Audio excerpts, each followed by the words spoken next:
Había algo extraño en las vías de San Juan de los Lagos, pero nunca había prestado demasiada atención a las historias. ¿Quién tiene tiempo para cuentos de miedo cuando trabajas 10 horas al día en una tienda de autopartes? Aunque las vías eran un atajo oscuro y mal iluminado, siempre me habían parecido tranquilas hasta esa noche. Era casi medianoche cuando salí de la tienda. Oaxaca estaba silenciosa y el aire frío me golpeó al abrir la puerta. Me ajusté la chaqueta y empecé a caminar hacia las vías. No había otro camino.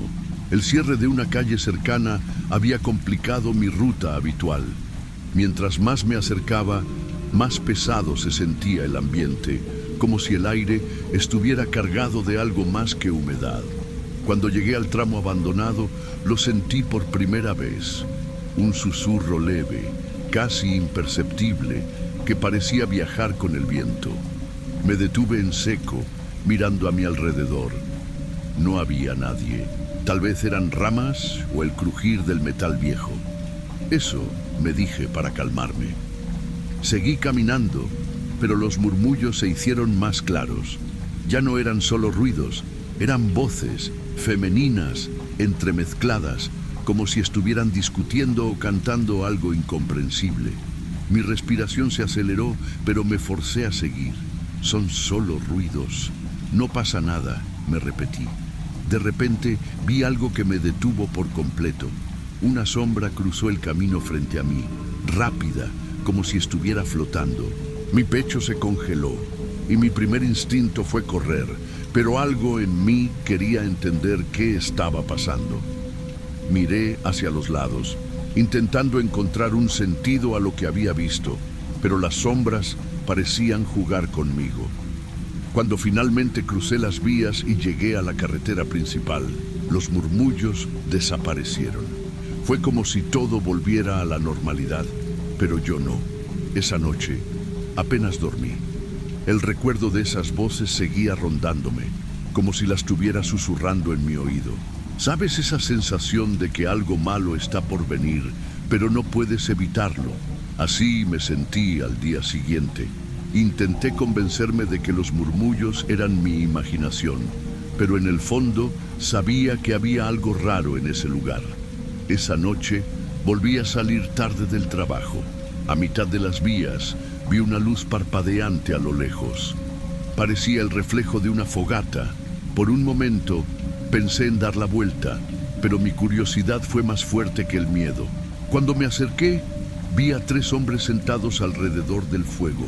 Eran personas sin hogar, con ropa desgastada y miradas cansadas, pero había algo en su expresión que me puso en alerta.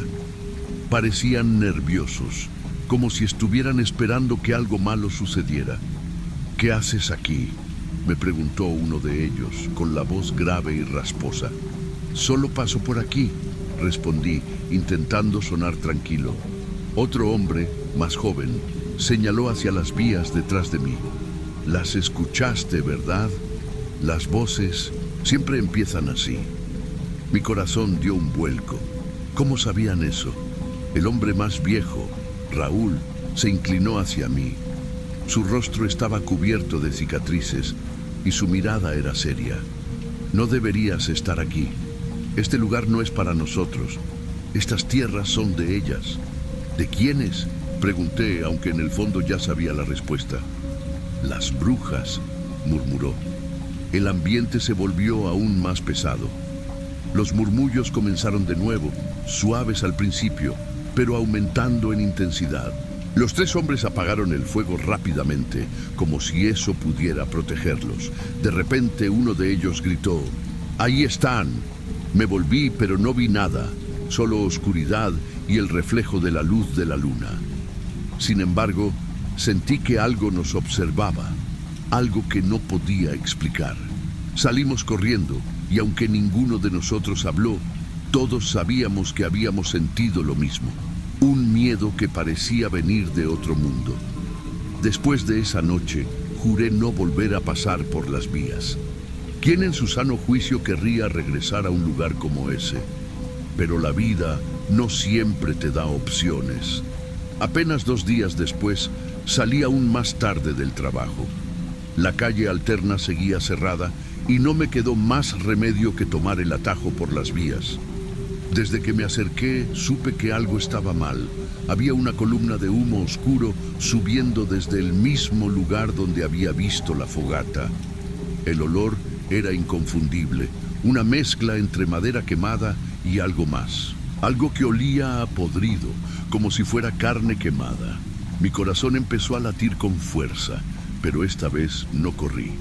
Algo dentro de mí me decía que necesitaba entender qué estaba pasando, aunque cada parte de mi cuerpo me rogaba que me alejara. Cuando llegué al lugar, encontré restos de cenizas, pero no eran como las de una fogata normal. Había pedazos de madera quemada, pero también huesos pequeños, como si alguien hubiera quemado animales. Alrededor, el suelo estaba marcado con símbolos extraños, formas geométricas que parecían hechas con ceniza blanca. Los murmullos regresaron, pero esta vez no eran suaves, eran más fuertes, como si vinieran de todas direcciones al mismo tiempo. Sentí un escalofrío recorrer mi espalda. Era como si algo estuviera detrás de mí, respirándome en la nuca. Cuando me giré, las vi. No eran claras, más bien sombras con forma humana, todas encapuchadas. Vi a al menos 5 de pie, observándome desde la distancia. Aunque no podía ver sus rostros, sentí sus ojos clavados en mí. No sé cómo reuní el valor para moverme, pero retrocedí lentamente, intentando no darles la espalda. Cuando estaba lo suficientemente lejos, me di la vuelta y corrí como si mi vida dependiera de ello. Esa noche no pude dormir. Cada vez que cerraba los ojos, veía esas sombras y los murmullos seguían resonando en mi cabeza. Al día siguiente, decidí buscar respuestas. El miedo no me dejaba tranquilo, pero la curiosidad era más fuerte. Necesitaba saber qué estaba pasando en esas vías, quiénes eran esas sombras y qué significaban los símbolos en el suelo. Recordé algo que mi abuela solía decir cuando era niño. Siempre lleva esto contigo. Era un pequeño amuleto de plata, con un diseño que parecía una cruz mezclada con un círculo. Nunca había creído en esas cosas, pero esa noche lo llevé conmigo, por si acaso. Regresé al lugar cuando la luna estaba en su punto más alto. Me escondí detrás de un árbol, lo suficientemente cerca como para ver sin ser visto. Y ahí estaban ellas. Un grupo de mujeres encapuchadas, al menos 7, formando un círculo alrededor de una fogata. Todas murmuraban al unísono, palabras que no entendía, pero que sonaban antiguas y poderosas. En el fuego lanzaban algo que hacía que las llamas chisporrotearan y el humo se volviera más denso. Sentí que el aire alrededor de mí se volvía pesado, como si estuviera atrapado en una burbuja. Mi respiración se hizo más difícil y mi cuerpo temblaba. Quería irme, pero no podía apartar la vista. De repente, una de las mujeres levantó la cabeza. Aunque llevaba un velo, sentí que podía ver a través de él. Su mirada era como un cuchillo, cortando directo a mi alma. Los murmullos se detuvieron y el silencio fue aún más aterrador. ¿Quién está ahí?, preguntó una voz baja, pero clara. Mi cuerpo entero se paralizó. Sabían que estaba ahí. Antes de que pudiera moverme, sentí una fuerza invisible que me empujaba hacia ellas. Era como si el aire mismo me jalara. Intenté resistir, pero mis pies se movían solos. En un último acto de desesperación, saqué el amuleto de mi bolsillo y lo sostuve con fuerza. De repente, una luz tenue salió de él, y las figuras retrocedieron, cubriéndose los rostros como si la luz las quemara. Aproveché el momento para correr. Corrí sin parar hasta llegar a casa, cerré todas las puertas y ventanas, y me quedé en un rincón, temblando como una hoja. Esa noche no dormí. Cada vez que cerraba los ojos, veía sus figuras encapuchadas, sentía sus miradas clavadas en mí y escuchaba esos malditos murmullos. El amuleto seguía en mi mano y aunque había logrado protegerme, no me sentía seguro. Algo me decía que no había terminado. Al día siguiente busqué a Miguel, un viejo amigo que siempre estaba metido en historias de terror y leyendas locales. Cuando llegué a su casa, su cara cambió al verme. ¿Qué pasó, Pablo? Te ves como si hubieras visto un fantasma. Le conté todo, desde los murmullos hasta las sombras y lo que pasó con el amuleto. Miguel escuchó en silencio, asintiendo de vez en cuando, como si ya supiera exactamente de qué estaba hablando. Cuando terminé, tomó un sorbo de café y dijo: «No eres el primero al que le pasa algo así en esas vías. Ese lugar tiene historia». Me miró con seriedad y empezó a contarme. Según él, años atrás, antes de que los trenes dejaran de pasar, un grupo de mujeres había sido acusado de practicar brujería en esa zona. Las autoridades intentaron desalojarlas, pero un día todas desaparecieron. Al tiempo, encontraron sus cuerpos en un ritual extraño, rodeadas de símbolos similares a los que yo había visto. Desde entonces, las historias sobre desapariciones y voces habían comenzado. Dicen que esas mujeres no se fueron, siguen ahí, protegiendo algo. Nadie sabe qué, pero quien se acerca demasiado no vive para contarlo. Su explicación no hizo más que aumentar mi miedo. ¿Qué era lo que protegían? ¿Por qué yo había sido atacado? Miguel me aconsejó que me alejara de ese lugar y que, si podía, me mudara lo antes posible. Esa misma semana, renuncié a mi trabajo y empecé a buscar opciones para salir de Oaxaca. Todo parecía mejorar, pero en el fondo sabía que algo me seguía acechando. Una noche, mientras empaquetaba mis cosas, noté algo extraño. Había marcas en el suelo de mi casa, similares a los símbolos que vi cerca de las vías. Mi corazón se detuvo. No podía ser coincidencia. Intenté ignorarlo, pero los murmullos volvieron, esta vez dentro de mi propia habitación. Salí corriendo de ahí y pasé la noche en casa de un primo. Decidí que era hora de irme para siempre. Tomé un autobús al día siguiente, dejando atrás todo lo que conocía. Mientras el autobús avanzaba, vi las vías desde la ventana. Aunque estábamos lejos, distinguí una columna de humo en el mismo lugar de siempre. Era como si me estuvieran despidiendo. Quise apartar la mirada, pero algo llamó mi atención. Una figura encapuchada de pie, junto a las vías. Aunque estábamos lejos, sabía que me estaba mirando. El autobús continuó, y yo intenté convencerme de que había terminado. Pero esa noche, en mi nueva casa, los murmullos regresaron. Eran suaves, casi un susurro, pero inconfundibles. No importa cuánto me aleje, las brujas de San Juan no me van a dejar olvidar. Y cada vez que vea una columna de humo, sabré que siguen ahí, esperando a que alguien más se atreva a cruzar sus tierras.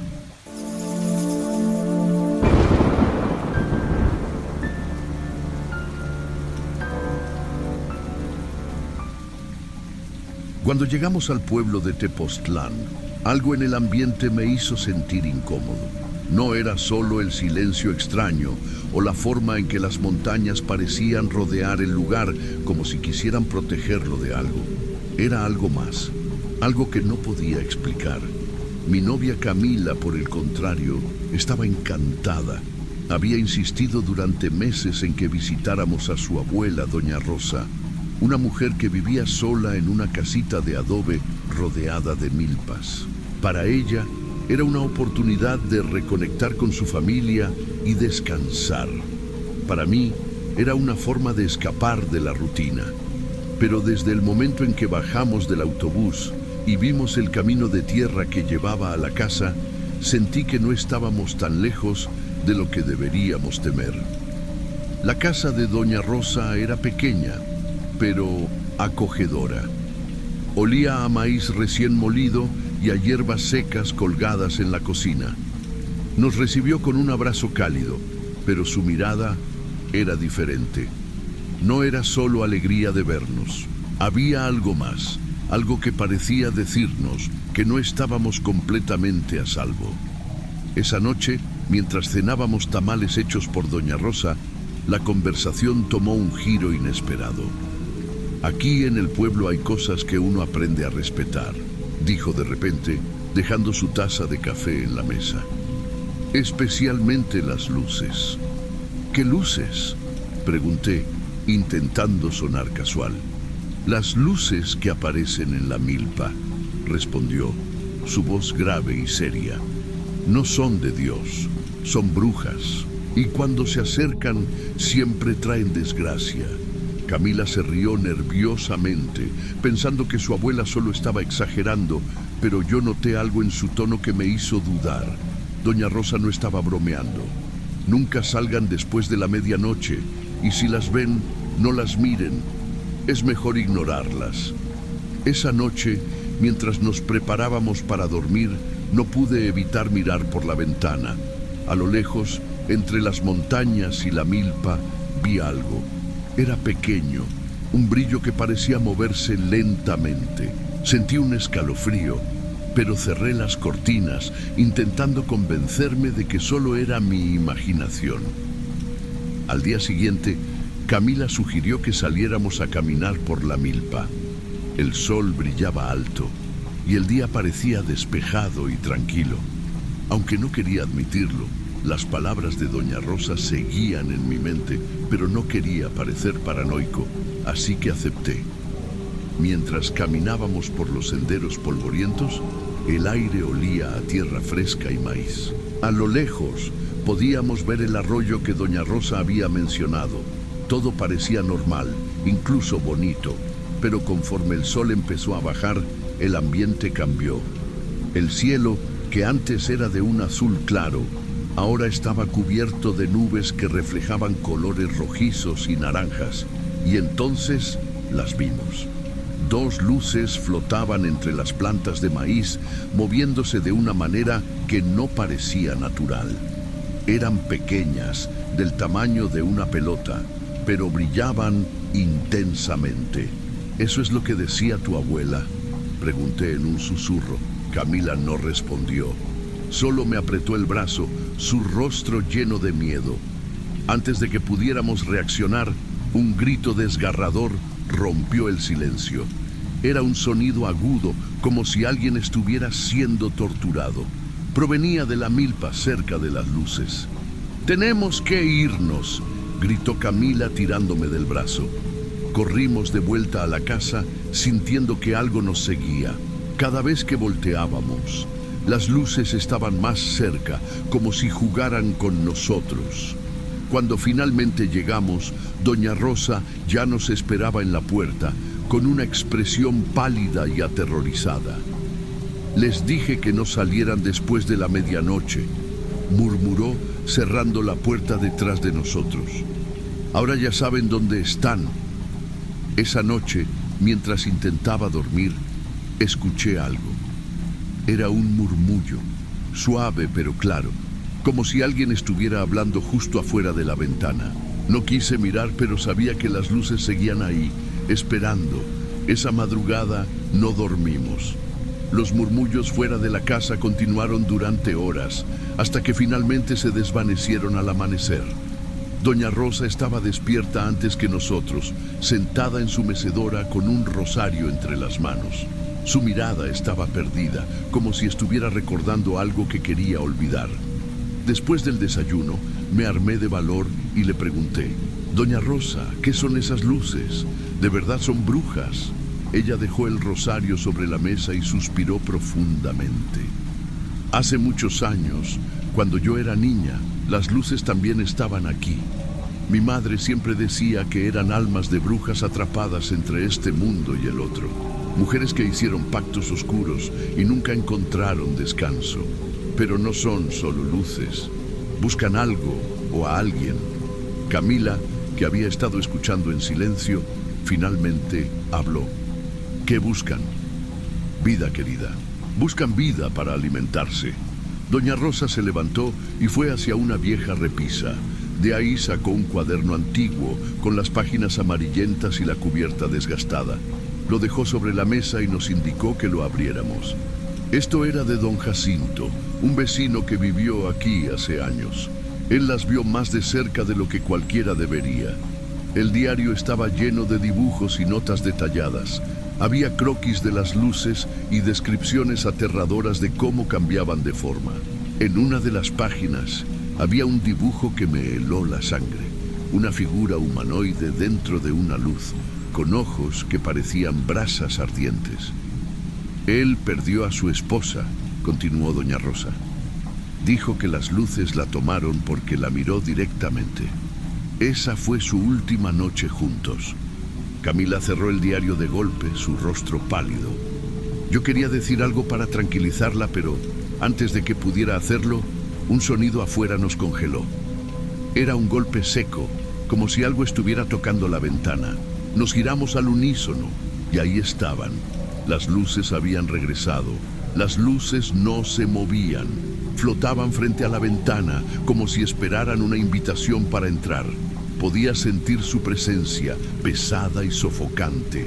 Camila me agarró del brazo, su respiración acelerada. «No las mires», susurró doña Rosa, apagando las luces de la casa.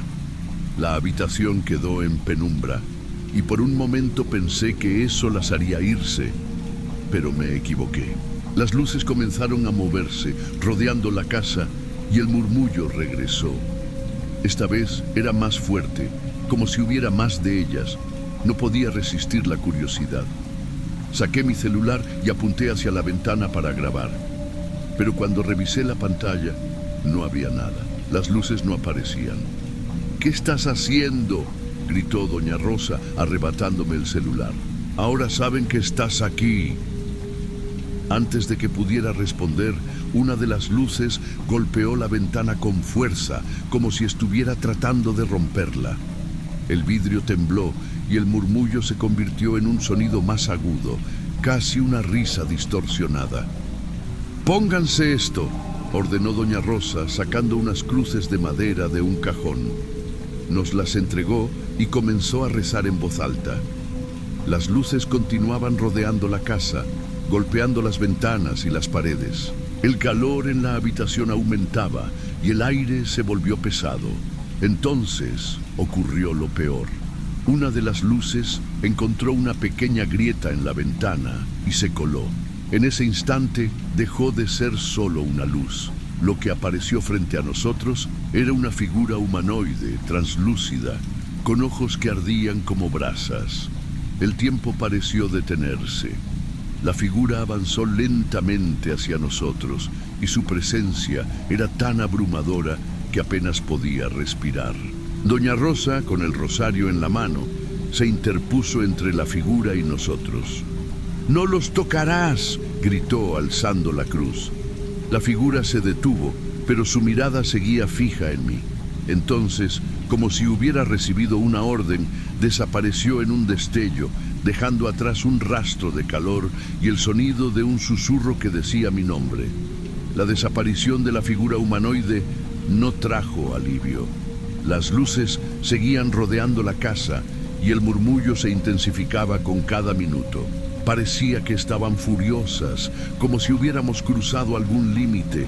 Camila estaba temblando y yo apenas podía pensar con claridad. Doña Rosa se mantenía firme, pero había un destello de miedo en sus ojos que me hizo entender la gravedad de la situación. «No se detendrán hasta que consigan lo que quieren», dijo doña Rosa, su voz cargada de resignación. «¿Qué es lo que quieren?», pregunté, aunque en el fondo ya sabía la respuesta.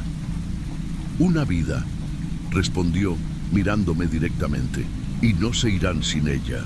Mis manos comenzaron a sudar. No quería creer que esto estuviera pasando, pero entonces recordé algo del diario de don Jacinto. Había una página donde hablaba de un amuleto, algo que él había usado para distraer a las luces. Según sus palabras, el amuleto estaba hecho de obsidiana y llevaba grabados símbolos antiguos que las brujas temían. «¿El amuleto?», pregunté, dirigiéndome a doña Rosa. Ella asintió lentamente. «Está en el granero, pero es un riesgo ir por él. Las luces no te dejarán llegar tan fácil. No había tiempo para dudas. Si ese amuleto podía salvarnos, tenía que intentarlo. Antes de salir, doña Rosa me entregó otra cruz de madera y me apretó el brazo. No mires atrás, pase lo que pase. Corrí hacia el granero con las luces, siguiéndome de cerca. Podía sentir el calor que emitían y escuchar los susurros en mi cabeza como si intentaran confundirme. Llegué al granero y empecé a buscar frenéticamente entre cajas y herramientas viejas. Finalmente lo encontré. Una piedra negra con símbolos grabados, fría al tacto, pero que emitía una energía extraña. Mientras salía del granero, las luces me rodearon completamente. Era como si supieran lo que llevaba en las manos. Levanté el amuleto y, aunque no entendía las palabras exactas, comencé a recitar lo que había leído en el diario de don Jacinto. Las luces retrocedieron ligeramente, pero no se desvanecieron. En cambio, comenzaron a girar a mi alrededor, formando un círculo que me atrapó. El calor se volvió insoportable y mi visión comenzó a nublarse. Sentí como si estuvieran drenando mi energía, arrancando algo de mi interior. Pero no solté el amuleto. Grité las palabras con todas mis fuerzas y entonces ocurrió. Un destello de luz cegador llenó el aire, seguido de un silencio absoluto. Las luces desaparecieron, dejando atrás solo el aroma de algo quemado. El amuleto se desintegró en mis manos y caí de rodillas, exhausto. Cuando desperté, estaba en la milpa, rodeado de cenizas. Camila y doña Rosa me encontraron horas después, desorientado y cubierto de heridas leves. No recordaba cómo había salido del círculo de luces, pero estaba vivo. Esa misma mañana decidimos dejar Tepoztlán. Antes de irnos, revisé mi celular, más por curiosidad que por otra cosa. Había una grabación reciente, aunque no recordaba haberla hecho. En el video, las luces se movían alrededor del granero y un murmullo se escuchaba claramente. Era mi nombre, repetido una y otra vez, como si las luces me estuvieran llamando. Doña Rosa nos despidió con una mirada seria. Las luces no se van por completo, siempre regresan. Camila y yo partimos, prometiéndonos no volver nunca más. Pero incluso ahora, lejos de Tepoztlán, no puedo olvidar. Cada noche, cuando cierro los ojos, siento el calor, escucho los murmullos y sé que en algún lugar las luces siguen esperando.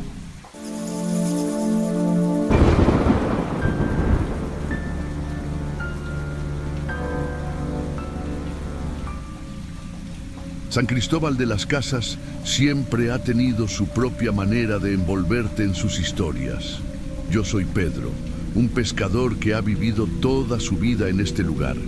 Y aunque crecí escuchando leyendas, nunca pensé que una de ellas terminaría envolviéndome a mí. Eran casi las 6 de la tarde cuando llegué al río Grijalba, como lo hacía todos los días. El sol comenzaba a esconderse detrás de las montañas, pintando el agua con tonos anaranjados. Mientras preparaba mi red, algo llamó mi atención. Una figura oscura sentada en una roca, justo en el medio del río. Era una anciana. Su rebozo negro parecía absorber toda la luz del sol, como si no quisiera reflejar nada. Frente a ella había frascos de vidrio, muñecos de trapo y hierbas esparcidas. Me quedé quieto por un momento, observándola. Sus labios se movían, murmurando palabras que no lograba entender. Era como si estuviera en un trance. «Señora, ¿está bien?», le grité desde la orilla. No hubo respuesta. Solo levantó la cabeza y me miró. Y esos ojos...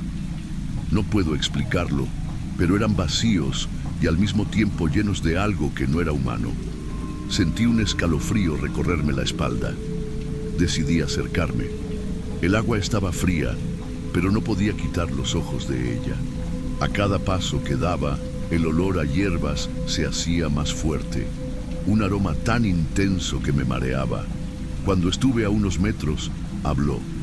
no en español, ni en tzotzil, ni en ningún idioma que yo conociera. Su voz era baja, casi un susurro, pero sentí como si me hablara directamente a la mente. ¿Qué dice?, le pregunté, pero no respondió. Entonces, algo en el agua llamó mi atención. Uno de los muñecos que tenía frente a ella comenzó a flotar. No lo vi caer, no vi cómo llegó al agua, pero ahí estaba, moviéndose contra la corriente. Mi corazón empezó a latir con fuerza. Sin pensarlo dos veces, corrí de vuelta al pueblo. Llegué a la plaza principal de San Cristóbal completamente agitado. Les conté a los que estaban ahí lo que había visto, pero algunos se rieron. «Seguro es una loca», dijo uno. Pero otros, los más viejos, se persignaron. «Eso no es normal, Pedro. Mejor no te metas», advirtió don Ramón. Un par de horas después, llegaron los oficiales Javier y Mariana. Les expliqué lo que había visto, aunque noté que no me tomaban muy en serio. Aún así, decidieron acompañarme al río. Cuando llegamos, la anciana seguía en el mismo lugar, como si no hubiera pasado el tiempo. Javier trató de hablar con ella, pero su voz no tenía efecto. Mariana intentó acercarse, pero de repente uno de los muñecos volvió a flotar. «¿Viste eso?», me dijo con los ojos bien abiertos. La anciana comenzó a reírse, una risa baja, gutural, que parecía salir de todas partes. Javier perdió la paciencia y la tomó del brazo. «Señora, tenemos que llevarla con nosotros». Ella no opuso resistencia, pero mientras la subían a la patrulla, susurró algo. Mariana se volteó sorprendida. «¿Qué dijo?», le pregunté, pero no respondió. En el camino de regreso, el olor a hierbas invadió la patrulla, a pesar de que no había nada visible que lo provocara. La anciana, en silencio, miraba por la ventana como si no estuviera ahí. Al llegar a la delegación, la encerraron en una pequeña celda al fondo. Algunos policías se rieron de la situación, pero yo sabía que algo no estaba bien. «¿Qué hacemos con sus cosas?», preguntó uno, sosteniendo los frascos y muñecos. Javier los puso en una bolsa, pero Mariana insistió en que no los tocaran más de lo necesario. «No sé qué es esto, pero mejor no lo provocamos», dijo. Esa noche, cuando regresé a casa, el eco de su risa seguía en mi cabeza. Me sentía observado, aunque estaba solo, y ese olor parecía haber quedado impregnado en mi ropa. En la delegación, las cosas se salieron de control. Mariana me llamó al día siguiente para contarme lo que había pasado. «Pedro, no te lo vas a creer», dijo con la voz temblorosa. Me explicó que durante la noche los oficiales comenzaron a escuchar ruidos extraños. Las luces parpadeaban y algunos dijeron haber visto sombras moverse por los pasillos. Lo peor fue que el olor a hierbas se volvió tan fuerte que tuvieron que abrir las ventanas. Uno de los oficiales, Carlos, fue a revisar la celda. Según él, la anciana estaba sentada en una esquina, con los ojos cerrados, murmurando algo. Pero cuando se dio la vuelta, escuchó su risa, justo detrás de él. «No podía estar ahí, Pedro», dijo Mariana. «La celda estaba cerrada». Esa misma noche, Javier revisó los frascos que habían confiscado. Dentro había líquidos oscuros y cosas que parecían ser restos de animales. Cuando intentó abrir uno, el líquido se evaporó, llenando el cuarto con un humo espeso que lo hizo desmayarse. Mientras tanto, en la celda, los muñecos que habían dejado fuera aparecieron alineados frente a la puerta, como si alguien los hubiera movido. Pero las cámaras de seguridad no mostraban nada. Alrededor de la medianoche, un grito desgarrador despertó a todos. Cuando llegaron a la celda, la anciana seguía ahí, pero algo había cambiado. Las paredes estaban cubiertas de símbolos extraños, quemados como si alguien los hubiera marcado con fuego. Y en el suelo, los muñecos estaban dispuestos en un círculo perfecto. Cuando me enteré de todo esto, supe que tenía que volver a la delegación. No podía quedarme sin respuestas, pero cuando llegué, la situación era aún más aterradora. Mariana estaba pálida y Javier apenas hablaba. Pedro, esto es más grande de lo que imaginamos, dijo finalmente. Decidimos revisar la celda juntos. Cuando entramos, el olor a hierbas era tan fuerte que casi vomito. Las marcas en las paredes parecían moverse como si estuvieran vivas, y entonces la vimos.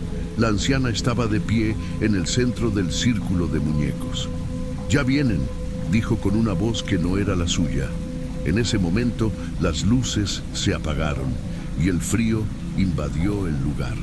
Escuchamos risas, no solo la de ella, sino muchas más, como si hubiera una multitud invisible a nuestro alrededor. Intentamos salir, pero la puerta no se abría. Las sombras en las paredes comenzaron a tomar forma y los muñecos se movieron. Sus cabezas giraban hacia nosotros y sus pequeñas manos parecían extenderse, como si quisieran alcanzarnos. De repente, la anciana se desvaneció frente a nuestros ojos, dejando solo el círculo de muñecos y un olor tan fuerte que caí de rodillas. Cuando las luces volvieron, estábamos solos.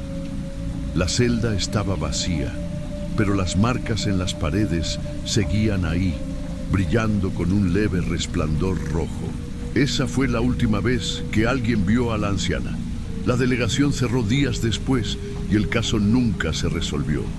Pero en el pueblo, todos sabemos que no desapareció realmente. Su risa aún se escucha en las noches más oscuras. Y el río Grijalba, bueno, nadie se atreve a acercarse después del atardecer.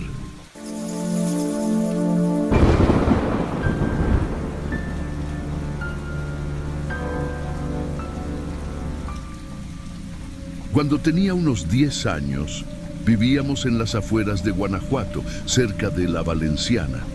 Era un lugar tranquilo, con calles empedradas y casitas coloniales. Pero siempre había algo que me ponía nervioso. Una casa abandonada en lo alto de una colina. La gente la llamaba la Casa de las Brujas. Mis amigos y yo la veíamos de lejos cuando jugábamos. Decían que ahí vivieron mujeres que hacían cosas raras, que murieron de forma trágica y que sus espíritus seguían ahí. Yo no les creía hasta esa noche. Era verano y recuerdo estar en mi cuarto jugando con un trompo. La ventana estaba abierta porque hacía calor. Fue cuando escuché algo. Primero pensé que era el viento, pero no. Era un murmullo, como si varias personas hablaran al mismo tiempo. Me acerqué a la ventana y miré hacia la colina. Ahí estaban, sombras moviéndose dentro de la casa, como si bailaran, pero no había luces, solo la luna iluminando todo. Cerré la ventana de golpe y corrí a contarle a mi mamá. Ella solo me miró y me dijo que seguramente había soñado despierto, que esas cosas no eran reales. Esa misma noche, mientras intentaba dormir, escuché una risa, suave pero escalofriante.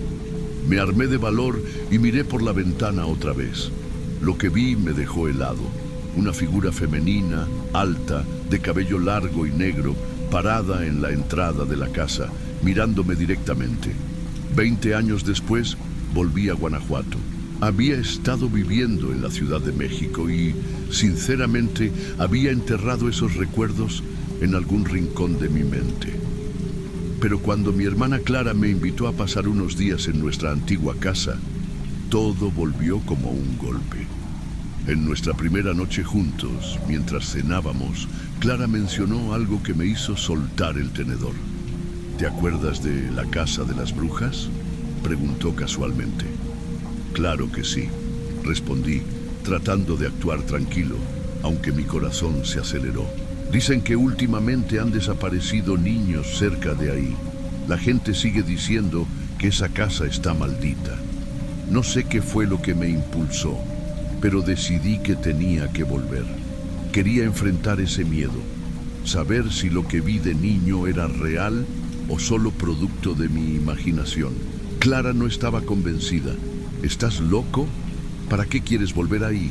Esa casa está maldita, Enrique.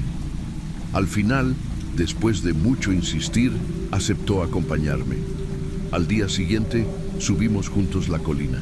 Aunque estaba más viejo, El lugar seguía igual. La casa parecía congelada en el tiempo, paredes agrietadas, ventanas rotas y una puerta que parecía a punto de caer. Cuando nos acercamos, sentí un escalofrío, como si algo o alguien nos estuviera observando. No sé qué me dio más miedo, el silencio que rodeaba la casa o el crujir de la puerta cuando la empujamos para entrar. Clara iba detrás de mí, sosteniendo una linterna, aunque el sol aún iluminaba débilmente. El interior olía a polvo, madera vieja y algo más, algo metálico. Había muebles rotos, estanterías vacías y marcas extrañas en las paredes. Clara, siempre curiosa, encontró un libro tirado en una esquina. Lo abrió y comenzó a leer. Enrique, esto es un diario. Habla de rituales, de sacrificios humanos. Mi garganta se cerró. El diario estaba lleno de dibujos de figuras femeninas rodeadas de fuego y palabras que Clara identificó como náhuatl. Había algo escrito sobre ofrendas y portales. Mi hermana pasó las páginas rápido hasta que sus manos se detuvieron en un dibujo. Mira esto. Era un círculo, como un sello, rodeado de símbolos que coincidían con las marcas que estaban en las paredes. En ese momento, un ruido nos interrumpió. ¿Escuchaste eso?, pregunté, aunque sabía que sí. Sonó como pasos en la planta de arriba. Clara me miró, y en sus ojos vi el mismo miedo que yo sentía. No estamos solos, dijo en voz baja. Subimos las escaleras despacio. Cada paso crujía como si la casa protestara. Al llegar al segundo piso, vimos una habitación con la puerta entreabierta. Desde ahí se escuchaban susurros, pero no entendíamos lo que decían. Empujé la puerta con cuidado y ahí estaba, un círculo idéntico al del dibujo, pintado en el suelo. Había marcas de manos en las paredes, como si alguien hubiera intentado escapar. Clara apuntó la linterna hacia el centro y por un segundo juré que vi una sombra moverse. De repente la puerta detrás de nosotros se cerró de golpe, dejándonos atrapados. El aire dentro de la habitación se volvió pesado, como si nos faltara el oxígeno. Clara intentó abrir la puerta, pero no se movía. Enrique, algo no está bien. Entonces lo vimos. Al principio era solo una figura borrosa, una sombra que parecía emerger del suelo. Poco a poco tomó forma. Una mujer alta, con el rostro oculto por su largo cabello negro. No caminaba, se deslizaba hacia nosotros. Clara comenzó a leer en voz alta unas palabras del diario, como si eso fuera a ayudar. Los portales de los muertos no deben ser cruzados. La sombra se detuvo, levantó una mano y señaló directamente a Clara. Los susurros en náhuatl se volvieron más claros, como si estuvieran justo al lado de nosotros. ¡No dejes de leer!, le grité mientras intentaba buscar algo con qué defendernos. Encontré una vieja cruz de madera en una esquina y la levanté frente a la figura. No sé si fue coincidencia, pero pareció retroceder un poco. Clara seguía leyendo y de repente entendimos.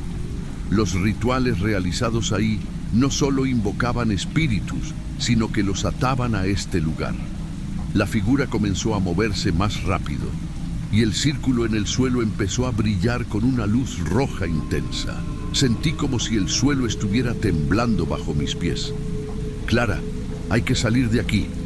Intentamos abrir la puerta con todas nuestras fuerzas.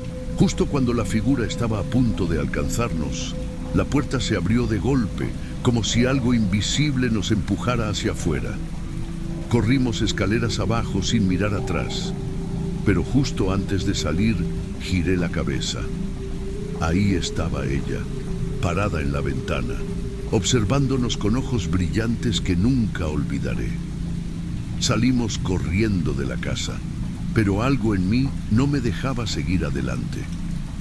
Era como si esa figura me llamara, como si no pudiera escapar de lo que acabábamos de ver. Clara me jaló del brazo, pero me detuve al escuchar un grito.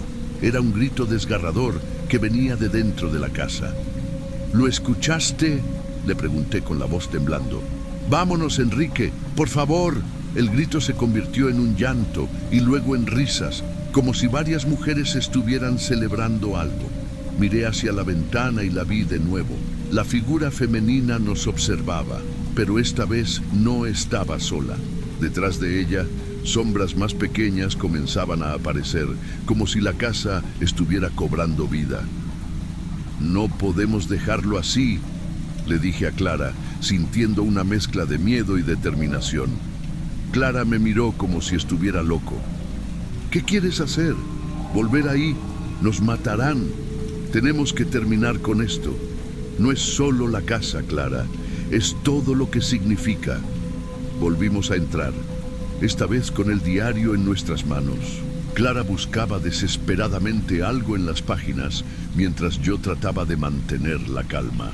El aire dentro de la casa estaba más frío, y los murmullos eran constantes, como si estuviéramos rodeados. Llegamos al círculo de nuevo, pero esta vez las sombras no esperaron. Comenzaron a formarse alrededor de nosotros, acercándose cada vez más. Clara encontró un pasaje en el diario que hablaba de sellar el portal, utilizando una combinación de palabras y un objeto sagrado. ¡La cruz!, gritó. Puse la cruz en el centro del círculo mientras Clara recitaba las palabras en náhuatl. Las sombras se detuvieron por un momento, como si estuvieran escuchando, pero luego comenzaron a moverse más rápido, rodeándonos completamente.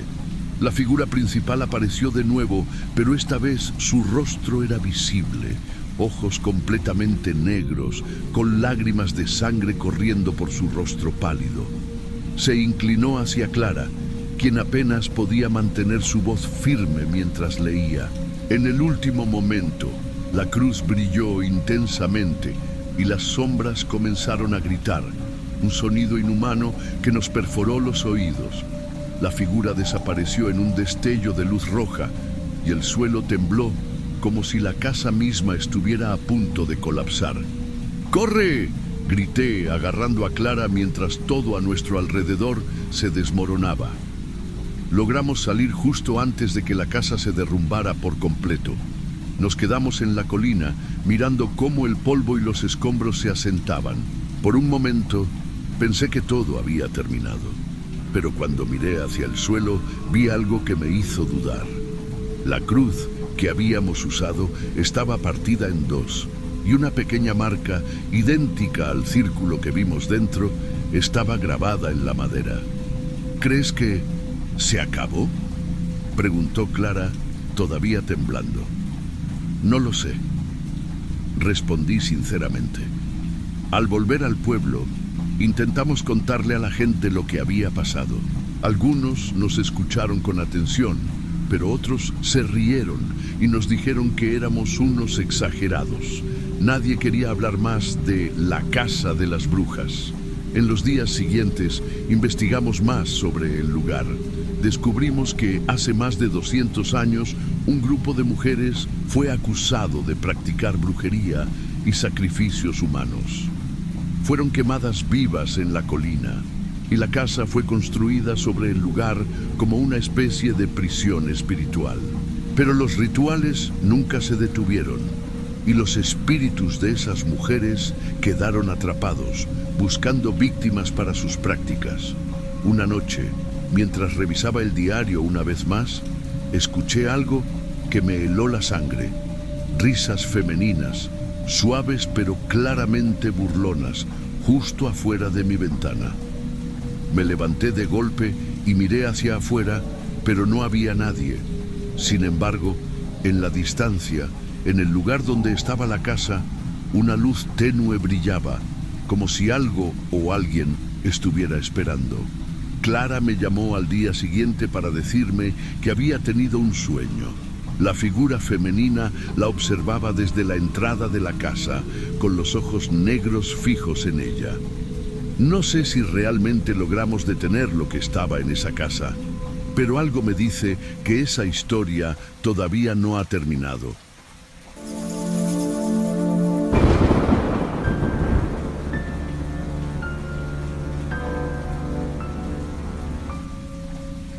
La lluvia caía con fuerza esa noche en San Cristóbal de las Casas, un pueblo donde cada esquina cuenta historias de sombras y susurros.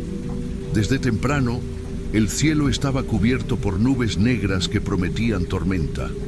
Alejandro, mi esposo, había pasado todo el día preocupado por el techo, asegurándose de que no hubiera goteras. Yo, por mi parte, intentaba mantener a Valeria, nuestra bebé de 6 meses, tranquila. Su llanto parecía anticipar algo que no entendíamos. Canela, nuestra perrita, no dejaba de ladrar desde que empezó a oscurecer. Primero pensé que estaba nerviosa por los truenos, pero sus ladridos eran diferentes, graves, furiosos, como si estuviera tratando de advertirnos algo. «Está rara desde que cayó la noche, ¿no?», dije mirando a Alejandro mientras sostenía a Valeria. «Sí, pero es Canela. Siempre se pone loca con las tormentas». Alejandro intentaba sonar tranquilo, pero su voz tenía un dejo de tensión. Encendió una vela cuando la luz parpadeó por tercera vez. En este pueblo, perder la electricidad durante una tormenta era algo normal. La primera vez que escuché el ruido en el techo, pensé que me lo había imaginado. Un golpe seco, como si algo pesado hubiera caído encima de las tejas. Alejandro giró la cabeza hacia el techo. También lo había escuchado. «¿Ratas?», intentó bromear, pero sus ojos buscaban mi aprobación. «No suena como ratas». Mi voz salió más débil de lo que esperaba. Canela comenzó a rascar la puerta con desesperación, ladrando hacia el techo. Intenté calmarla, pero se alejaba de mí, como si estuviera dispuesta a enfrentarse a lo que fuera que estuviera allá arriba. Alejandro agarró una linterna y abrió la puerta. «Voy a ver qué es. No abras hasta que te avise». Quise detenerlo, pero su mirada me dejó claro que no había opción. Cerré la puerta detrás de él y me quedé con Valeria en brazos. Su respiración era tranquila, pero yo sentía que el aire en la casa se hacía más pesado con cada segundo. De pronto, escuché pasos. No eran pasos humanos. Eran algo más, como si garras estuvieran arañando las tejas al moverse. Mi corazón empezó a latir con fuerza. Miré por la ventana y vi la linterna de Alejandro titilando en el patio, pero él no parecía notar lo que yo escuchaba. Entonces, un grito agudo rompió el silencio. No era un grito humano, era algo más. Alejandro volvió corriendo, con la cara pálida y empapado por la lluvia. «No hay nada allá afuera, pero no sé, algo no está bien», dijo mirando hacia el techo. Sentí que mi pecho se apretaba. En ese momento, un golpe fuerte sacudió las paredes de la casa. Alejandro cerró la puerta con fuerza y aseguró los cerrojos. Canela seguía ladrando, pero ahora parecía gruñir al vacío, como si algo invisible estuviera justo frente a ella. Me acerqué para calmarla, pero apenas puse una mano sobre su lomo, me di cuenta de que temblaba. «Esperanza, lleva a Valeria al cuarto. Voy a asegurar las ventanas», me dijo Alejandro, con la voz apretada. No discutí. Abracé a Valeria con fuerza y corrí hacia el cuarto. Encerrada ahí, los sonidos del exterior parecían amplificarse. La lluvia golpeaba el techo como si quisiera entrar, pero había algo más. Arañazos.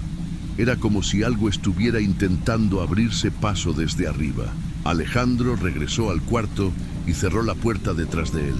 No vi a nadie afuera, pero juro que escuché algo. «No estás loca. Hay algo aquí», admitió susurrando, como si tuviera miedo de que aquello lo escuchara. Intenté mantener la calma, pero la situación se volvía más aterradora con cada segundo. De repente, los pasos en el techo se detuvieron. El silencio que siguió fue aún peor. Canela dejó de ladrar y por un momento pensé que se había calmado. Pero entonces escuché un gruñido bajo, grave, que nunca antes había salido de su garganta. Me acerqué a la ventana para echar un vistazo y entonces lo vi. La figura estaba parada en el patio, bajo la lluvia. Era alta, delgada, y llevaba un manto oscuro que se pegaba a su cuerpo por la humedad. Su rostro estaba oculto, pero sus ojos brillaban, un rojo intenso que parecía atravesar la penumbra. No me moví, no podía. Supe de inmediato que no era humano. La figura alzó una mano y señaló directamente hacia la casa.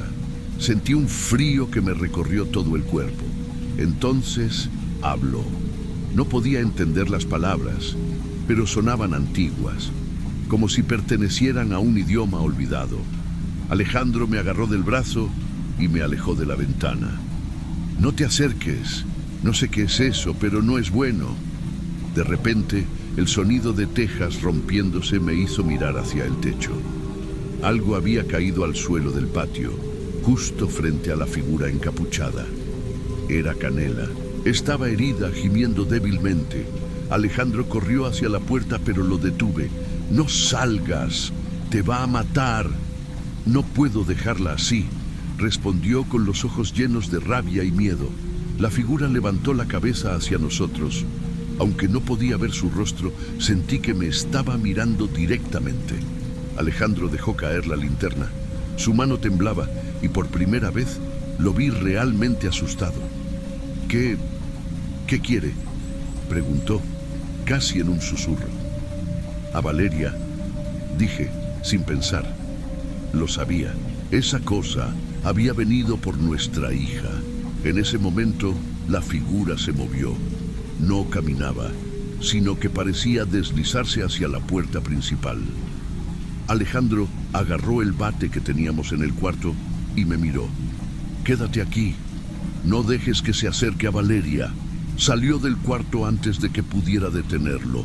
Escuché cómo gritaba, retándola, mientras los ruidos en el techo regresaban, más fuertes que antes. Canela volvió a ladrar, aunque sus ladridos eran más débiles. Alejandro gritó algo, pero su voz se perdió en un grito que no era humano. Era la figura, emitiendo un sonido que parecía desgarrar el aire. Me quedé paralizada, con Valeria llorando en mis brazos. No sabía qué hacer. Entonces vi la cruz que colgaba sobre la cama y, sin pensarlo, la tomé. «En el nombre de Dios, aléjate de nosotros», grité, aunque mi voz temblaba. Los pasos en el techo se detuvieron de golpe. Miré hacia la puerta, esperando lo peor, cuando Alejandro entró, tambaleándose. Tenía un corte en la frente y respiraba con dificultad. «Se está yendo, pero va a volver», murmuró.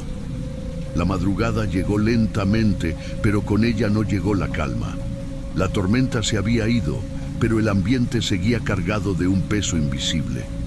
Alejandro y yo apenas habíamos dormido.